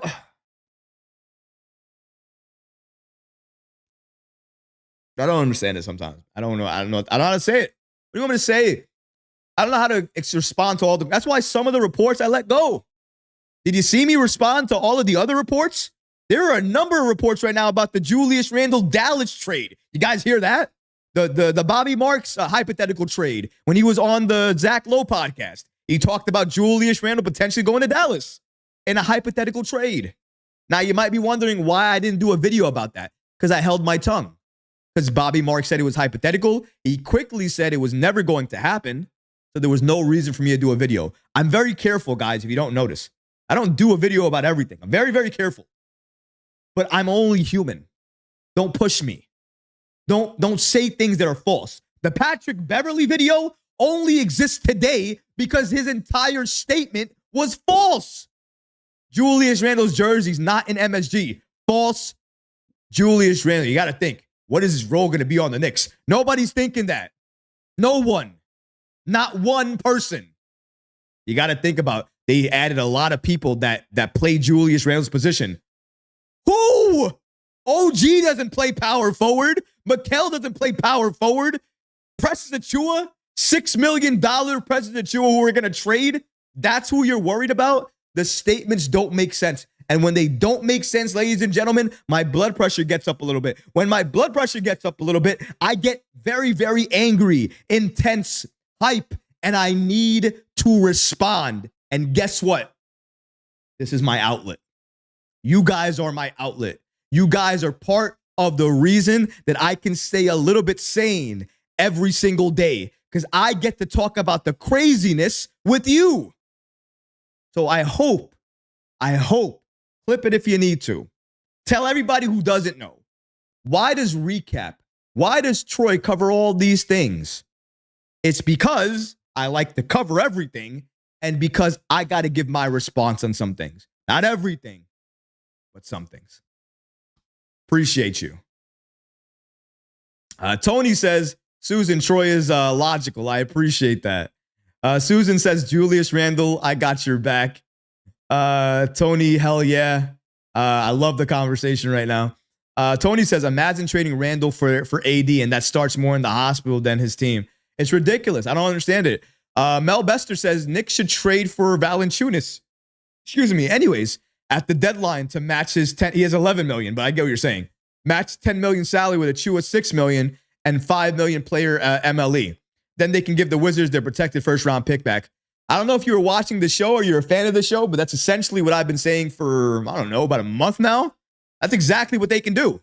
Jonas Valanciunas is available. About $11 million. Preston Achua, mid-level exception. Washington Wizards protected pick. You give them their pick back, you get Jonas. Makes sense to me. But I don't think that's going to be their first option, though. They're going to want to go young and try to get somebody that they can help develop and grow with this team, because that's what they need. I don't think they go the Valanciunas route right away. They probably go there eventually if they can't land anybody. But again, that's eventually, though, right? But shout out to you. Let's see here. Tony Riviera says, I'm going to the Garden tomorrow. I'll send the pic of the jersey. Hey, shout out to Tony, man. Definitely send some pictures. Tony, if you have me on Instagram or X, make sure you tag me in that. I'd love to see it. Tony with the good vibe. Tito with the good vibes. I appreciate you. That's my good brother, Tito, always joining the chat. I appreciate that. Let's see. All right, we're going to do a couple more comments, and then we're going to have to end the show. But I got to say, guys, for me, this has been the best live that I have done all summer long. Chat was aggressive and engaging. Had one of my favorite guys on, and Howard Beck, truly an inspiration to me, mentor to me, somebody that I grew up reading, watching, observing, and to talk to him today, I can't tell you what an honor that is. It was one of my dreams, I could say. Some people have dreams to talk to their childhood heroes and whatnot. I don't think I do this today without reading Howard Beck when I was a kid. Real pleasure talking to him today. It was truly one of the best moments of my life. Great time. Let's keep it going here. What do we got? Mel Buster says, and if they want some of the second round picks, they can do that. Achua is still young. I would definitely agree with that, Mel. I would give them any second round picks they want for Jonas. I don't really care about second round picks at this point in time, even though we're going to say, well, Tyler Kolek was a second round pick. Yeah, he was. But talking about drafting second round picks. I don't think the Knicks are going to draft 50 second rounders. We have too many. So trading some of them, I don't mind it. Paul says, what do the jerseys sell for at MSG? Are they over 150? I think so. Yeah, they probably are. If you're better buying them on NBA.com when they have a sale, or better yet, join the Knicks recap channel as a member, you could be entered for a chance in the giveaway. Maybe you win the giveaway and you get your jersey like that. So that could happen as well, too. We're going to be doing that jersey giveaway very, very soon. I'm trying to think if I should do it in September or October. Trying to think. I might do it in October and do something else with September. I don't know yet. We're going to have to wait and see, but we'll talk about that. Let's see here. Tony says, this show has been fire. Salute to you, Troy. Thank you, man. I appreciate that. Tony says 175. Yeah, that sounds about right. Right at MSG. Definitely sounds about right. You're going to be paying those prices, but you get the jersey right in hand, and sometimes you can't beat that either. So definitely understand that. I love that that Susan and Tony are two good friends on this app, because you can see the camaraderie between them and how they're talking, and that fact that they're part of this community means a great deal. Thank you. Shout out to both of you guys. One more, and we're done today. Let's see. What do we got? Who are we going for today? Let's see. Okay, we're going to end with Mel. So what's the Knicks roster for training camp? If they're missing the one roster spot for center, who is the 18 players for the final roster? Just for an overview. I don't know the full 18. I probably could go through it because that would include the second round picks. But if I had to say right now, obviously, well, let me just squish that really quick. There we go. So obviously with the Knicks right now, they have one roster spot remaining, right, Mel? And out of the current roster that they have those 3 two-way spots currently filled. They have Kevin McCullough Jr., Ariel Huckaporty, and Jacob Toppin on those 3. They have obviously the starters, and then you have Dante, Miles, Deuce. Miles. I said Deuce twice. Dante, Deuce, Josh Hart, Precious Achua, Jericho Sims, Okiki, I believe, is on an Exhibit 10 deal as well too. Pacome Dadier, you have Tyler Kolek. All those guys. I might be missing a few there. But those basically are your training camp players. You're going to have other players join as well too. I don't know the full exact roster of all the other players that are going to come in, but the final roster spot, what they could do with it is they could utilize whoever does well in camp and then sign the player that does well in camp to a standard NBA deal, and they can make the roster like that. And then that player could potentially be somebody on the roster until they make another move, whatever that move may be during the season. And that still gives them access to the MLE. They can still utilize that at the buyout market. So they'll still have options if they do it that way. And I honestly think, given where the free agency market is right now, the fact that there's only really JaVale McGee and Bismack Biyombo, wouldn't the Knicks be better off if they didn't target any of those guys, had somebody earn it in camp, and then go into the season with that roster, go to December 15th, see who's available via trade for that player, and then look at the buyout market, see who else you need at that point,